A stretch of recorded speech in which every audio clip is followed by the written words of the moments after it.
আসসালামু আলাইকুম দর্শক, আপনারা অনেকেই আমাকে কল দিয়ে কিংবা কমেন্টসের মাধ্যমে জানতে চেয়েছিলেন যে বিডি জবসের মধ্যে ভিডিও রিজিউমি আপলোড না করলে যারা ইন্টারভিউয়ার কোম্পানিগুলো তারা কি কল করে কিনা, এই বিষয়ে আপনারা জানতে চেয়েছিলেন। আসলে দেখুন, বিডি জবসের মধ্যে একটা অপশন রয়েছে, সেটা হচ্ছে ভিডিও রিজিউমি। এইখানে 3টা প্রশ্নের উত্তর দিতে হয়। বিডি জবসের মধ্যে যদি আপনি যেটা বেসিক বিডি জবস, সেটার মধ্যে এক ধরনের রুলস, অর্থাৎ ভিডিওগুলো সময় নির্ধারণের ক্ষেত্রে একটু কম থাকে। আবার ধরেন যেটা প্রো ভার্সন, সেটাতে আপনি 50 সেকেন্ড করে পর্যন্ত ভিডিও আপলোড করতে পারবেন। আর যেটা বেসিক, যেটা ক্রয় করা লাগে না, সেটার ক্ষেত্রে হচ্ছে সর্বোচ্চ 30 সেকেন্ড করে 3টা ভিডিও আপলোড করতে পারেন। এখন বিডি জবসের মধ্যে আপনি যদি ভিডিও রিজিউমি আপলোড নাই করেন, সেক্ষেত্রে তো আপনার যেই প্রোফাইলটা 100% হয় না। আর সেক্ষেত্রে 100% যদি আপনার প্রোফাইলটা না হয়, তাহলে একজন ইন্টারভিউয়ার সাধারণভাবেই মনে করবে যে এটা অপ্রস্তুত একটা সিভি আপনি অ্যাপ্লাই করেছেন, কিন্তু এটা তো তখন তার কাছে পছন্দ না হওয়াটাই স্বাভাবিক। সেক্ষেত্রে ভিডিও রিজিউমি যদি আপলোড করা হয়, তাহলে আপনার ইন্টারভিউ কল পাওয়ার সম্ভাবনা বেড়ে যাবে। এটা সম্ভাবনা প্রায় দ্বিগুণ হয়ে যাবে। সো আমি বলবো যে আপনি ভিডিও রিজিউমি অবশ্যই আপলোড করবেন। ভিডিও রিজিউমিটা কিন্তু খুব বেশি টাফ কিছু না।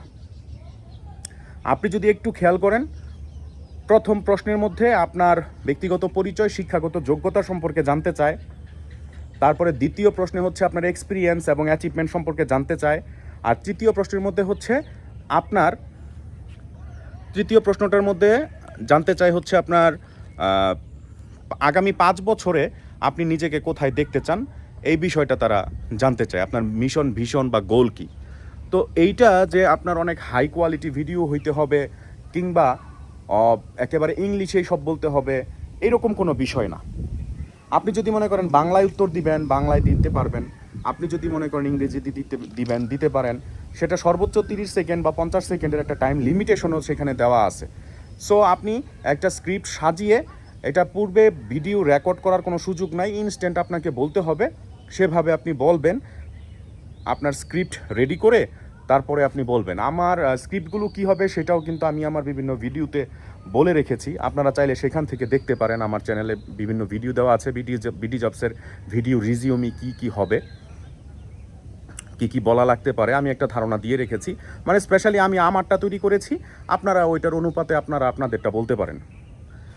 এখন যেটা প্রশ্ন, যে ভিডিও রিজিউমি যদি আপলোড না করি, সেক্ষেত্রে কি আমি চান্স পাবই না, ইন্টারভিউয়াররা আমাকে কলই করবে না, এইরকম একেবারে এটা গ্যারান্টি দিয়ে বলা যাবে না। আপনি ডাক পাইতে পারেন, তবে যেহেতু এখন সব কিছু লেটেস্ট ডিজিটাল, সব কিছু আপডেট, সেক্ষেত্রে অবশ্যই তারা তো চাচ্ছে যেন আপনি আপলোড করেন। আপলোড না করলে যেহেতু সিভিটা অসম্পূর্ণ দেখাবে, সেক্ষেত্রে আমি আপনাকে সাজেস্ট করবো আপলোড করার জন্য। আর আপলোড করা মানে আপনার সিভিটা 100% প্রোফাইল সম্পূর্ণ করা একটা দেখাবে। সেক্ষেত্রে আপনার বিভিন্ন ইন্টারভিউয়ারের থেকে আপনার ডাক পাওয়ার সম্ভাবনাটাও অনেকাংশেই বেড়ে যাবে, যেটা প্রায় দ্বিগুণ হয়ে যেতে পারে। সো আশা করি আপনারা বিষয়টা বুঝতে পেরেছেন যে ভিডিও রিজিউমি আপলোড করা জরুরি নাকি জরুরি না। ভালো থাকবেন। ইনশাল্লাহ কোনো প্রশ্ন থাকলে আবার জানাবেন, আমি নেক্সটে কোনো ভিডিওতে সেটা আপনাদের সাথে সেটা সলিউশন নিয়ে আবার হাজির হব ইনশাল্লাহ। ভালোর আলোয় আলোকিত হোক পৃথিবী, সে প্রত্যাশায় আজকের মতো বিদায় নিচ্ছি। আল্লাহ হাফেজ।